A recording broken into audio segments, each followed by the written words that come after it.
Hello students, welcome to my class polity achiever. और मैं आपके साथ यहाँ डॉक्टर शालिनी। और आज की क्लास में हम लोग एक बहुत ही इंपॉर्टेंट टॉपिक डिस्कस करने वाले हैं, जिससे एग्ज़ाम में अक्सर क्वेश्चंस पूछ लिए जाते हैं कि राष्ट्रपति की पूर्वानुमति से कौन सा कार्य किया जाता है।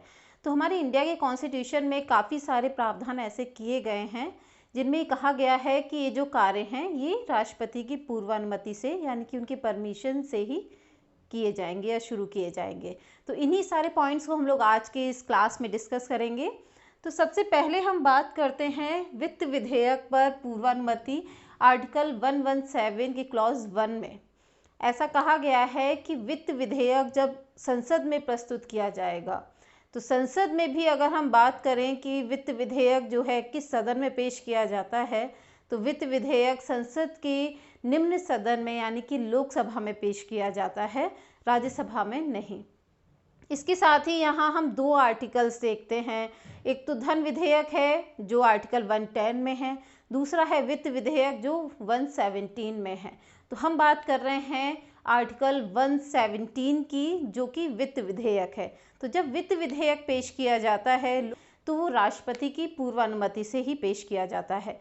इसके साथ जब हम धन विधेयक की बात करते हैं तो धन विधेयक पेश किया जाता है लोकसभा में, लेकिन पेश होने के बाद जब वो राष्ट्रपति के पास अनुमति के लिए जाता है, उससे पहले लोकसभा के जो अध्यक्ष हैं वो डिसाइड करते हैं कि ये जो विधेयक है ये धन विधेयक है या नहीं। इसके बाद वो राष्ट्रपति के पास अनुमति के लिए जाता है, पूर्वानुमति से पेश नहीं होता है। ठीक है। और राष्ट्रपति जब उनको ये पता होता है, लोकसभा अध्यक्ष ये क्लियर कर देते हैं कि ये धन विधेयक है, तो राष्ट्रपति बाध्य हो जाते हैं उस पर अपनी अनुमति देने के लिए। धन विधेयक को वो मना नहीं कर सकते हैं वीटो पावर के अकॉर्डिंग। ठीक है।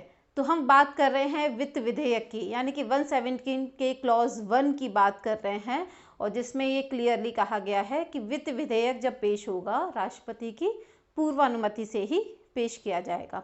इसके बाद हम बात करते हैं राज्यों का निर्माण किया जाना हो। आर्टिकल 1, 2, 3, 4 ये सभी जो आर्टिकल्स हैं, स्टेट को किस तरह से बनाना है, इसके नाम में चेंज करना हो, उसकी सीमा में परिवर्तन करना हो, या फिर किसी भी भूभाग को भारतीय संघ में मिलाना हो, इस तरह की जब चीज़ें होती हैं तो राष्ट्रपति की पूर्वानुमति होना आवश्यक हो जाता है। जब किसी राज्य से संबंधित कोई विधेयक पेश किया जाता है जहां उसके नाम में परिवर्तन या फिर उसकी सीमा में परिवर्तन, इस तरह की चीज़ें उसके साथ जुड़ी होती हैं, उस विधेयक के साथ जुड़ी होती हैं, तो वहाँ राष्ट्रपति की अनुमति आवश्यक हो जाती है।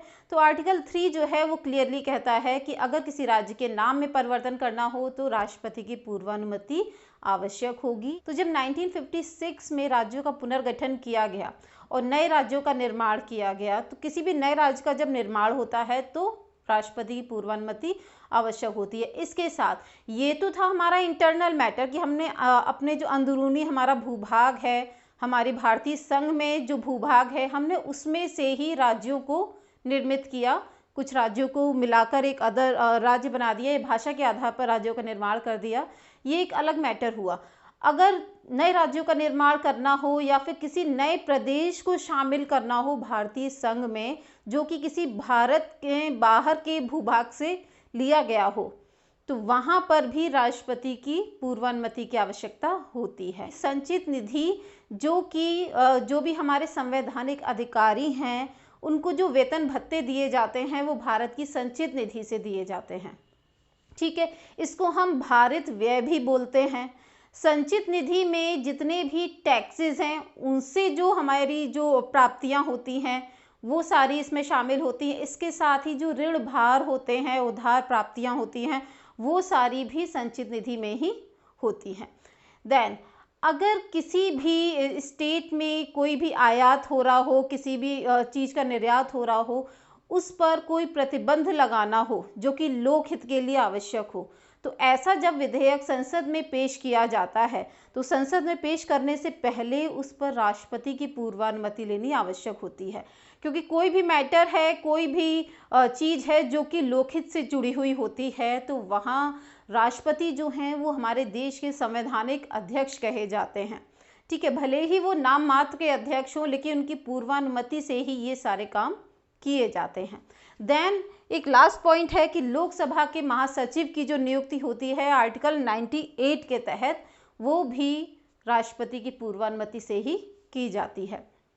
तो आज की क्लास में जो हमने सारी चीज़ें डिस्कस की हैं, आई होप सो आपको समझ में आ गई होंगी। ये सारे पॉइंट्स जो हैं ये क्लियर होने बहुत इंपॉर्टेंट हैं, बिकॉज एग्ज़ाम के पॉइंट ऑफ व्यू से ये बहुत इंपॉर्टेंट हो जाते हैं, अक्सर इनको पूछ लिया जाता है। सो आई होप सो आपको मेरा क्लास पसंद आया होगा, और अगर पसंद आया है so like and subscribe and keep watching my videos. Thank you so much, bye bye.